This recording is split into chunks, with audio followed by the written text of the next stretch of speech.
Hello everyone, this is Nemesis VR, and in today's video I am talking about the newest update for Thrill of the Fight 2 and how it may have potentially ruined the game. Now, for those of you who don't know, Thrill of the Fight 2 had an update as of February 24th, and it has been updated to version 0.1.26, and this update has caused some major issues that, to me, it seems like no one is talking about. So today, I'm going to be covering the issues.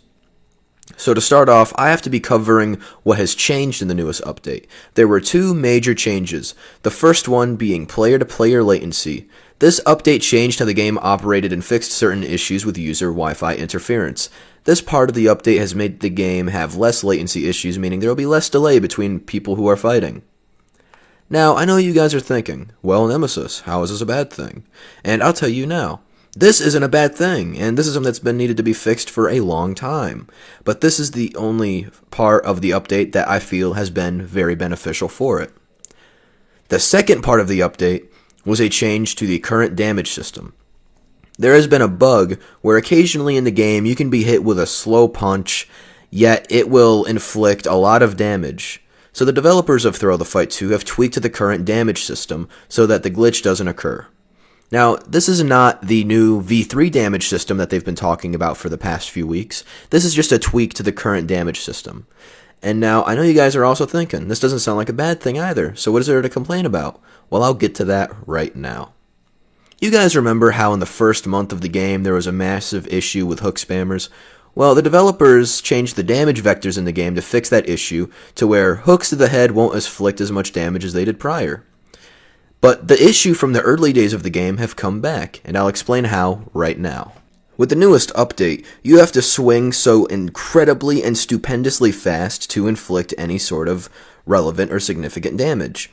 With the newest update to the current damage system, it does not matter how hard you're punching, or if there's any strength behind your punches, if you rotate your body into the punches, or anything else. All that really matters now is the speed of your punch. Now, I'm going to explain the issues with this update to the damage system. For starters, if you want to inflict a punch of 50 damage or higher, the minimum amount of speed needed is roughly somewhere between 13 to 15 meters per second minimum, based on the research that I've done. Anything less than 13 to 15 meters per second, you will be averaging anywhere from 30 to 45 damage per punch. And I know that doesn't seem like a huge difference, but because of how the game is, there is a huge difference between 30 to 45 damage and, let's say, 50 to 55 damage due to how the game's health system work. Now, most people are not capable of averaging a speed of 13 to 15 meters per second with jabs, crosses, or overhead strikes, so they have to resort to punches that you can gain the most speed with, and those happen to be hooks and uppercuts, but mostly hooks. I've played 5 or 6 matches of Thrill of the Fight 2 today, and I've recorded one match which proved that what I am saying here is entirely true, and I'm going to break it down for you right now. Now, for starters, look at the punches I'm throwing at my opponent right now in this clip. I'm hitting vital spots, with little to nothing blocking my punches or getting in the way. I'm rotating my hips and my shoulders into the punches, and I'm swinging relatively fast, and I'm hitting with a lot of force and strength behind my punches. Yet, it does little to no damage, and it doesn't even stun my opponent. And this wasn't a fluke or a one-time thing. This happened very often during this match. But if you look at the hooks and uppercuts I'm hitting my opponent with in these clips I'm showing right now, you can see I didn't rotate my body into these punches, and I hardly used any strength or force in these punches. I just used pure speed and nothing else. And now you can see that I'm stunning him and even knocking him down at a few points during the match.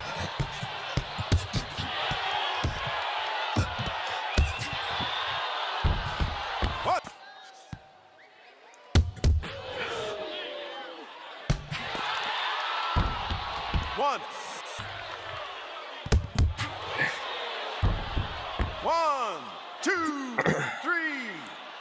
And now, if you take a look at the punches my opponent is throwing in these clips, you know, all the hook spamming, you might think he's rotating his body into the punches, but that isn't the case. In Thrill of the Fight 2, if your arm is fully extended and you throw a hook and your hand goes to the opposite side of your body, your in-game character's body will rotate in the direction your hand is going in, giving the illusion that you're rotating your body into the punches.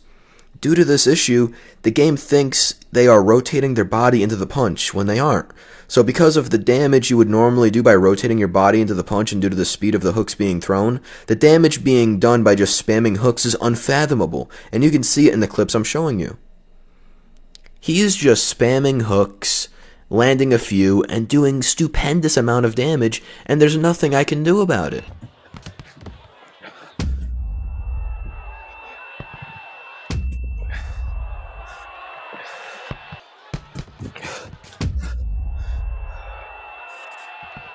I do hope you all can understand the issues that the new update to damage is causing, and if I had to guess, there are probably dozens, if not hundreds of players who are currently being affected by this, their win-to-loss ratio being tarnished by this issue. And I'm willing to bet that almost all of the updates to the damage systems in Thrill the Fight 2 was to prevent hook spamming, but this recent update has made the issue of hook spamming as not bad, if not worse, than the issue with hook spamming was when the game had first come out. Now, I understand that the game is still in very early access. It's still in the early access stage, and this issue will most likely be resolved, but it's an issue that I personally feel shouldn't be incredibly difficult to fix, and the developers never intended for the issue to get as bad as it has, and they only had the best intentions with the recent update. But the unfortunate truth is that this update has made the issue of hook spamming probably worse than it's ever been before, and I do hope that this issue is swiftly fixed. Anyways, this is going to be it for today's video. If you enjoyed it, feel free to leave a like on the video, and if you want to see more content like this from me in the future, let me know by commenting what you want to see next and subscribing to the channel. This has been Nemesis VR, and I will see you guys all later.